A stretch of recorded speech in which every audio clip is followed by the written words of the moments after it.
Boa tarde.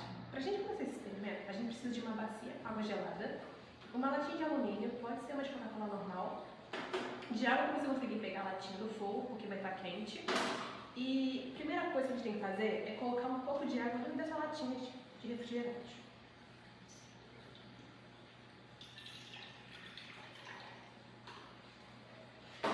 Assim que a gente fizer isso, a gente tem que colocar essa latinha aqui no fogo.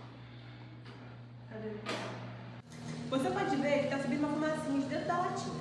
Isso ocorre porque a água que sai dentro da latinha está em ebulição. Então o vapor da água se condensa ao entrar em contato com o ar externo, formando pequenas gotículas de água, obtendo essa aparência de fumaça.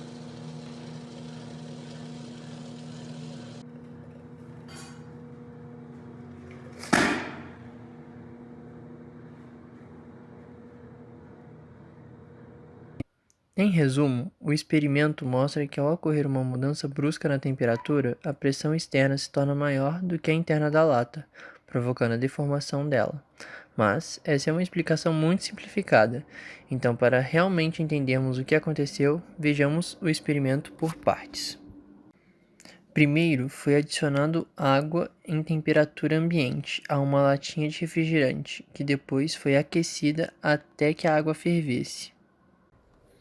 Depois, a latinha foi colocada ainda quente em um pote com água gelada. E note que ela foi colocada com a abertura virada para baixo. Se precisar, volte ao vídeo e preste atenção a esse detalhe. Então, o que será que provocou esse primeiro efeito propriamente dito? Primeiramente, para entendermos melhor o que amassou a lata, precisamos saber mais sobre a pressão atmosférica. Ela é uma força exercida pela massa de gases atmosféricos sobre uma superfície e é gerada pela atração da gravidade sobre todo o ar que existe na atmosfera. Essa pressão varia com a altitude, sendo que a pressão em um local de baixa altitude é maior do que em um local de grande altitude. Quanto maior a pressão, mais agrupadas, mais densas ficam as moléculas que compõem o ar. Quanto menor a pressão, menos densas ficam as moléculas que compõem o ar. Podemos usar como exemplo um balão. O balão é cheio com ar quente. O ar aquecido tem uma densidade menor do que a do ar externo, fica menos agrupado, e isso faz com que o balão sofra uma força para cima maior do que seu peso e suba.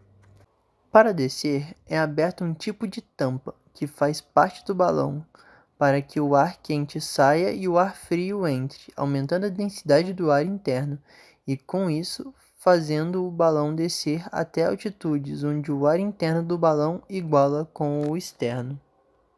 É similar ao que ocorre na lata, que quando aquecida faz com que o ar em seu interior esquente e aumente de volume. Isso faz a densidade do ar diminuir e a pressão no interior da lata, por sua vez, fica menor do que a externa. Quando a lata caiu na água com a abertura para baixo, sua temperatura caiu drasticamente, o que fez o ar no interior diminuir de volume, sem que mais ar entre no corpo. Isso gera uma diferença de pressão enorme e, por isso, a pressão da atmosfera amassa a lata. Mas, será que isso aconteceria se a lata fosse colocada na água com a abertura para cima? Para o próximo experimento, iremos fazer com a latinha de boca para cima. O que será que acontece?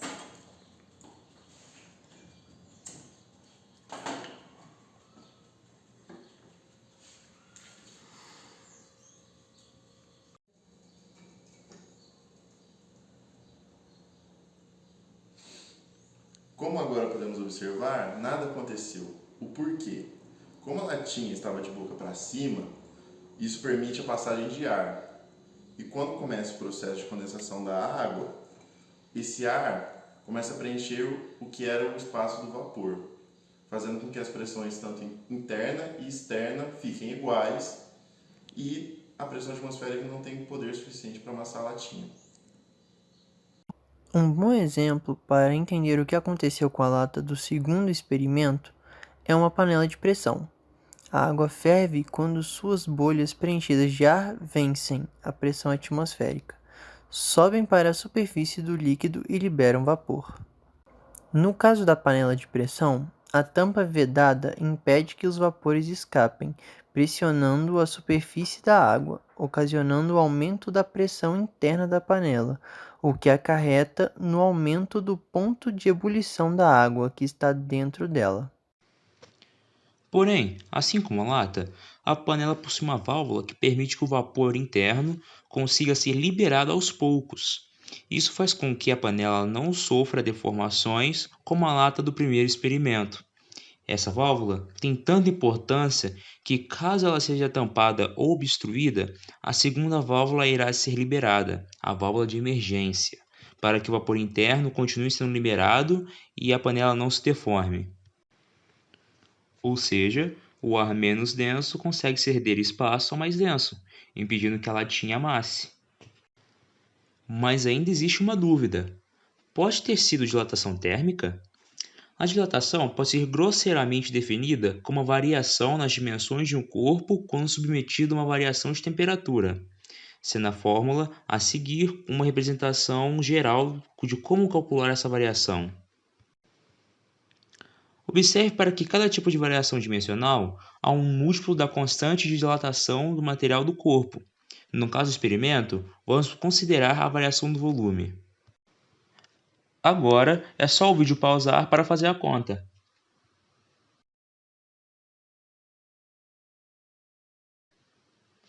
E aí, qual a sua opinião sobre o resultado? Eis aqui o resultado e quanto o volume da latinha variou. Isso se dá por causa da constante de dilatação ser tão próxima de zero, reduzindo significantemente o resultado da variação do volume da lata.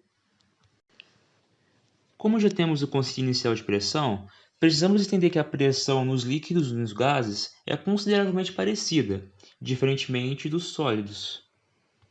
Pressão é a grandeza física que mede a força aplicada perpendicularmente a uma superfície. Em sólidos, pode ser calculada pela razão entre a força e uma área, sendo uma grandeza escalar. Sendo assim, usaremos esses dois tijolos para demonstrar. Ambos têm o mesmo peso e volume, mas aplicam pressão de maneira diferente. O laranja está apoiado sobre uma base menor, e por isso aplica maior pressão sobre a superfície, enquanto o azul aplica uma pressão consideravelmente menor, devido à sua base maior e distribuir melhor o seu peso. Já no caso da pressão nos líquidos, chamamos pressão hidrostática, e depende da densidade do líquido, da gravidade e da altura da coluna de água. Note que, por a densidade ser a razão entre a massa e o volume, ao ser multiplicada pela gravidade e pela altura, a ideia de relacionar força e superfície ainda é presente. Agora que sabemos o que é pressão, podemos falar especificamente da pressão atmosférica, e para isso usaremos o barômetro, que é o aparelho usado para medi-la. Na imagem vemos um barômetro de mercúrio. Ele funciona da seguinte forma: um tubo de 1 metro de comprimento é cheio com mercúrio. Depois, com o tubo tampado, colocamos em um recipiente com mais mercúrio, colocado com a sua abertura virada para baixo, assim como na figura. Quando destampar o tubo, o mercúrio desce, mas não completamente. Ele para de descer quando chega a 76 centímetros de altura dentro do tubo. Isso acontece por existir uma força atuando sobre o mercúrio do lado de fora. E se por acaso você pensou que é a pressão atmosférica, você acertou. O mercúrio é usado no barômetro por causa de sua densidade. A coluna de mercúrio desce até que seu peso se iguale com o peso da coluna de ar de diâmetro igual, não sendo necessário uma coluna de mercúrio tão grande quanto seria se usássemos outro material. A imagem a seguir demonstra como seria o experimento feito com o tubo aberto, onde todo o mercúrio ficaria exposto a um só nível, enquanto no tubo fechado a coluna de mercúrio gera um vácuo no tubo com descompressão equivalente à pressão exercida pela atmosfera do lado de fora. Assim como a pressão hidrostática, a pressão atmosférica varia de acordo com a altura. À medida que subimos em relação ao nível do mar, ela diminui. Quanto maior a pressão, mais agrupadas e mais densas ficam as moléculas que compõem o ar. Quanto menor a pressão, menos densas ficam as moléculas que compõem. Também deve ser considerado que quanto mais agrupadas as moléculas, maior a frequência de choque entre elas, o que proporciona um ambiente mais aquecido. E aí, consegue responder essas perguntas?